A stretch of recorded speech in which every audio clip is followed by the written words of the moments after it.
Okay, let's dive in.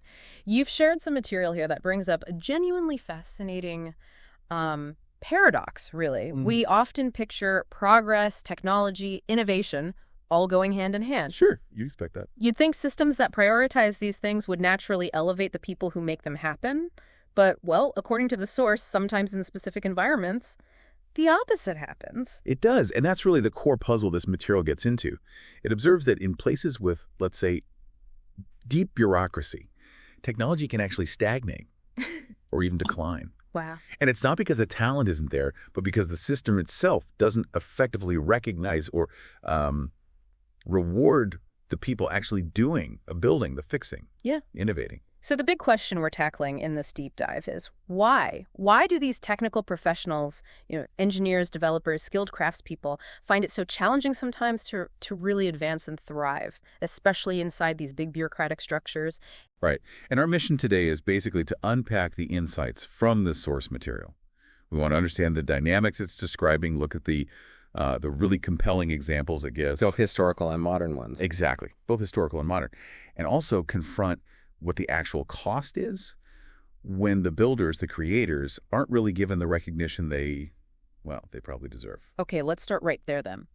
What the source calls the central problem, this undervaluing of builders. Mm-hmm. The material lays out a pretty strong argument that where bureaucracy is deeply rooted, technical progress struggles, not because of lack of ideas, but because the system just isn't wired to celebrate or even properly see those who are hands-on. And it drills down into how that actually feels for the people caught in it. Oh. It describes what it calls the unfair deal technical professionals often face. An unfair deal. How so? Well, think about it. Engineers, software developers, skilled tradespeople, they're often shouldering heavier responsibilities, right? Yeah, technically complex stuff. Exactly. They're tackling objectively harder, more complex problems. And they're in this constant cycle of needing to sharpen their skills, learn new things, just to stay relevant. Right, you can't just rest on your laurels in tech. You're always learning.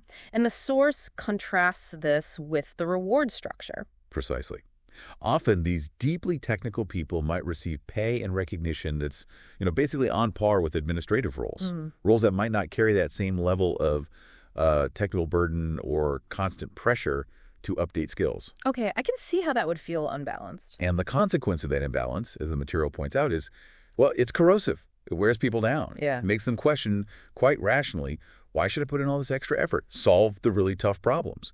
Especially when maybe colleagues doing less technically demanding work seem to advance just as easily, maybe even easier. And that can lead people to, what? Check out. Yeah, or even consider leaving technical fields entirely. Yeah. Just to find a path where their contributions feel more visible, more valued. The source includes a personal story, too, which really makes this hit home. It does. The author talks about their own experience as a software engineer in Hong Kong. Right.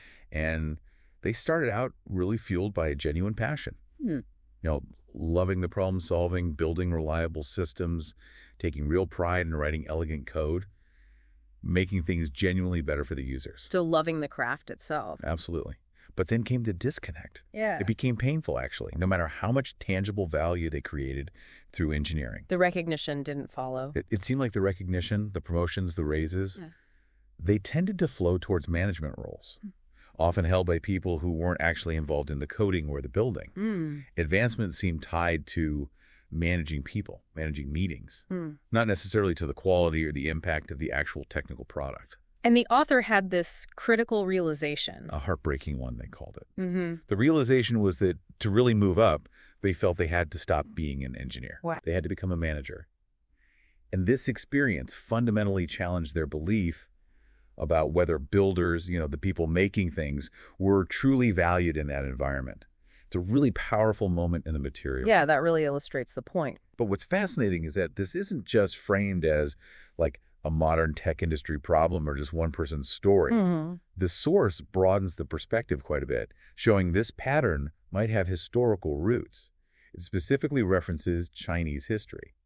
So this dynamic, this idea of technical skill being maybe undervalued compared to, say, administrative or official roles, that isn't new. Not at all, according to this material. It explains this historical tendency where individuals with genuine practical skills, maybe they were soldiers, merchants, or skilled craftsmen, they would often aspire to become officials. Like civil servants or administrators? Yeah. And it wasn't always because that was their primary passion, but becoming an official was frequently seen as the only real route to gaining significant societal respect and, frankly, a secure, dignified life. So what happened to those who chose to stay in the technical trades? The builders, the craftsmen? Well, according to the source, they were often sort of relegated to the status of common laborers, despite their skill.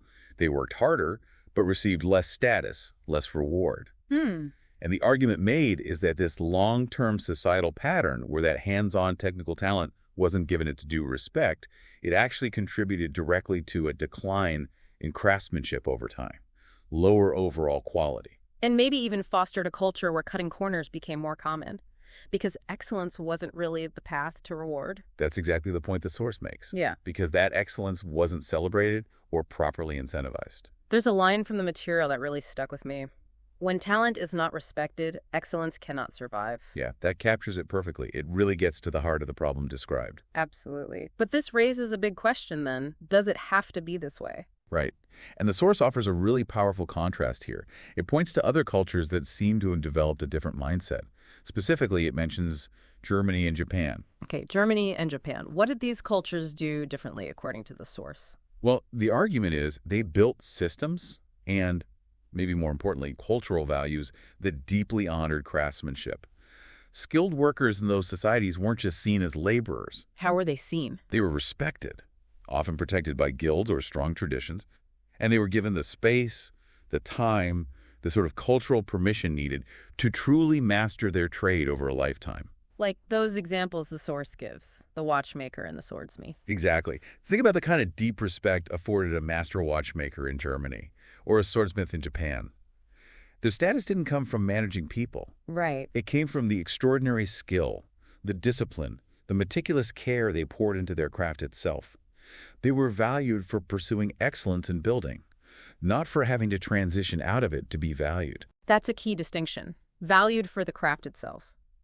And the source argues this isn't just some historical curiosity. This difference in mindset still has real impact today. It definitely does.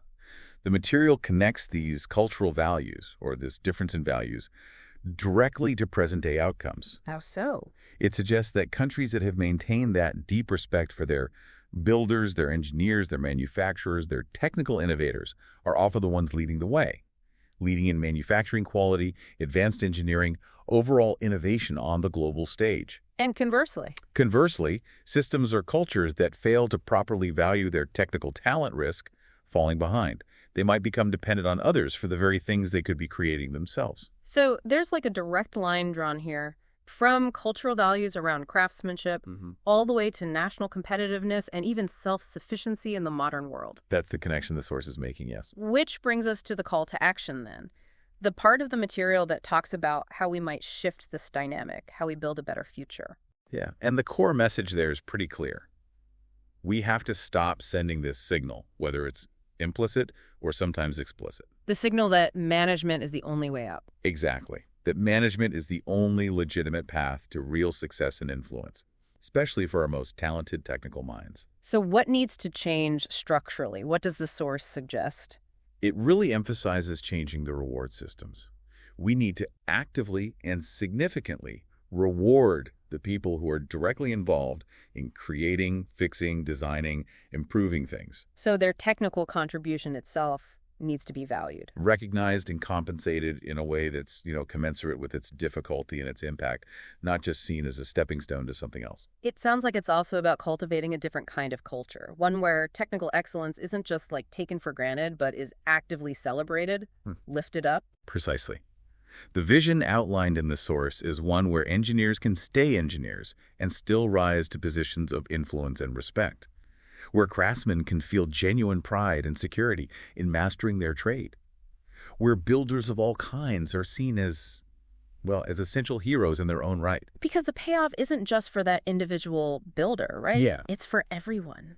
That's a powerful point the source makes. It says something like, when we lift up our builders, we all rise together. A society, or even just an organization, that genuinely values its creators is one that's fundamentally built for continuous growth, for adaptation, a team that truly believes in and supports the technical talent it has. Well, it can achieve things that might otherwise seem impossible. Makes sense. And the material leaves us with this final thought that really encapsulates the whole idea. It's almost like a guiding principle. The future belongs to those who build it. That really does bring it all together, doesn't it? Wow. So we've taken this deep dive into a pretty complex issue, this paradox where bureaucracy can sometimes, maybe inadvertently, stifle technical talent. Yeah. We've looked at the sort of felt reality of that unfair deal, the personal stories, the historical echoes. And the stark contrast offered by cultures that really champion craftsmanship. Right. And the very real impact all of this has in the world today. And importantly, the source doesn't just diagnose the problem, it really does offer a clear direction forward. It suggests a necessary shift in how we value and how we support the people who are quite literally building the future around us. So as you, our listener, go about your day, maybe think about this in your own context. It could be within your workplace, your industry, or even just how you observe society. Right. Where do you see the builders maybe being overlooked? And what do you think the potential cost of that might be? Not just for those individuals, but for the capacity of that whole system or that group to really innovate and grow. Yeah, it's a great question to ponder. And maybe one final thought, building on the source. If the future genuinely does belong to those who build it, what responsibility do we have collectively or individually to make sure that those builders are not just present, but are truly seen, actively supported, and enthusiastically celebrated for the absolutely essential work they do? Something to consider.